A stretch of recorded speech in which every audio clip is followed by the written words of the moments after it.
أعوذ بالله من الشيطان الرجيم بسم الله الرحمن الرحيم قال الله سبحانه وتعالى في كلامه المجيد وفي الفرقان الحميد واعتصموا بحبل الله جميعا ولا تفرقوا صدق الله العظيم সমস্ত প্রশংসা সমস্ত তারিফ সমস্ত গুণগান সমস্ত গুণকীর্তন সেই মহান আল্লাহ রব্বুল আলামিনের দরবারে যিনি মহিয়ান গহিয়ান সর্বশক্তিমান অনন্ত অসীম দয়ালু কৃপাবান যিনি হুয়াল আউয়াল ওয়াল আখির ওয়াল যাহির ওয়াল বাতিন ওয়া হুয়া বিকুল্লি শাইইন আলিম যিনি চির অব্যয় চির অক্ষয় তানারি শানে বিজয়ী কণ্ঠে অবনীত চিত্রে লাখ কোটি শুকরিয়া শরীফ বলি আলহামদুলিল্লাহ। তারপরে পরে জানাই নিখিল বিশ্বের অনগম সৃষ্টি মা আমিনার লাল মরুর দুলাল মক্কার জ্যোতি মদিনার বাতি যিনি হলেন দয়ার সাগর মানবতার নায়ক আরবের আরবি নবী আরবের এতিম নবী আরবের আরবি কবি শাফিয়ে মাহসার শাফিয়ে কাউসার হুজুরে পাক সাল্লাল্লাহু আলাইহি ওয়াসাল্লাম। মার্কিন যুক্তরাষ্ট্রে আজ মুসলমানের পরিস্থিতি নিয়ে আমি আপনাদের সামনে কিছু কথা আলোকপাত করতে চলেছি। আল্লাহ পাক সর্বোত্তম সাহায্যকারী। বন্ধুগণ, আমরা জানি যখন জঙ্গলের পশু পাখিদের মধ্যে একতা থেকে বাঘ তাদেরকে আক্রমণ করতে পারে না, কারণ একতার পাওয়ার আলাদা, একতার ক্ষমতা আলাদা, একতার শক্তি আলাদা। ইউনিটি ইজ স্টেট, একতাই হলো বল। আপনাদেরকে একটা ছোট্ট এক্সাম্পল দিলে বুঝে আসবে। একজন গরিব চাষি সে তার 10টা ছেলেকে ডেকে আর 10টা লাঠিকে একটা রশি দিয়ে বেঁধে প্রথমে বড় ছেলের কাছে দিয়ে বলল যে তুমি এই 10টা বাঁধা লাঠিকে ভেঙে দেখো। সেই 10টা বাঁধা লাঠিকে ভাঙতে পারেনি।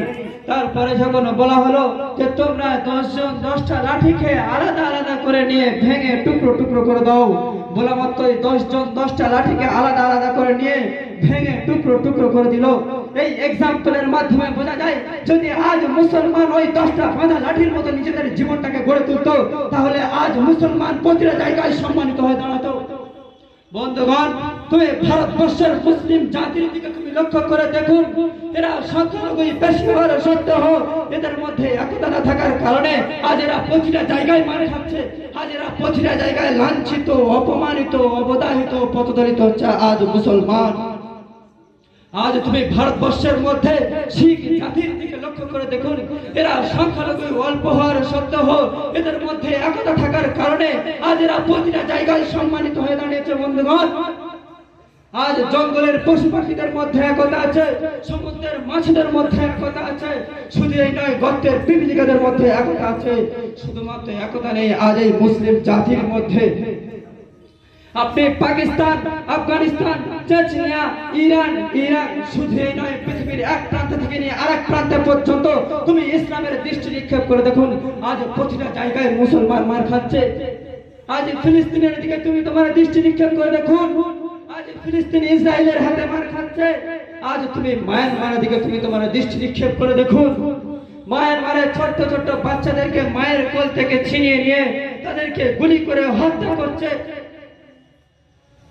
আজ তুমি কাশ্মীরের ঝিরাক নদীর দিকে তুমি তোমার দৃষ্টি নিক্ষেপ করে দেখুন, সেখানে প্রতিনিয়ত বয়ে চলেছে হাজার হাজার মুসলমানের রক্তের ঝর্ণা ধারা। আজ তুমি আসামের মুসলমানের দিকে তুমি তোমার দৃষ্টি নিক্ষেপ করে দেখুন, আসামের হাজার হাজার মুসলমান তারা এখনো পর্যন্ত জেলের ঘানি টানছে। শুধু এই নয়, আজকের আমাদের ঘরের মায়েদের পর্দা নিয়ে এরা ছিনিমিনি খেলছে, তবুও আজ মুসলমানের ঘুম ভাঙছে না। মুসলমানের ঘুম ভাঙবে কবে? ইসলামের মেরুদণ্ড ভেঙে যাওয়ার পর, নাকি না ইসলাম পৃথিবীর বুক থেকে ধূলিসাৎ হয়ে যাওয়ার পর। তাই যদি হয়ে থাকে তাহলে তোমরা কিয়ামত পর্যন্ত ঘুমাও। এই ছোট্ট বাচ্চার ডাকে তোমাদেরকে সাড়া দিতে হবে না হে মুসলমান। আল্লাহ পাক রব্বুল আলামিন তিনি কি বলেছেন যে তোমরা একতাবদ্ধ হয়ে বসবাস করো না? আল্লাহ পাক রব্বুল আলামিন তিনি কোরআনের মধ্যে ঘোষণা করেছেন ওয়াতাসিমু বিহাবলিল্লাহি জামিআ, তোমরা একতাবদ্ধ হয়ে বসবাস করো, তোমরা আমার রশিকে তোমরা মজবুত করে ধরো। আবার বললেন লা তাফাররাকু, তোমরা কেউ বিচ্ছিন্ন হয়ে যাও না।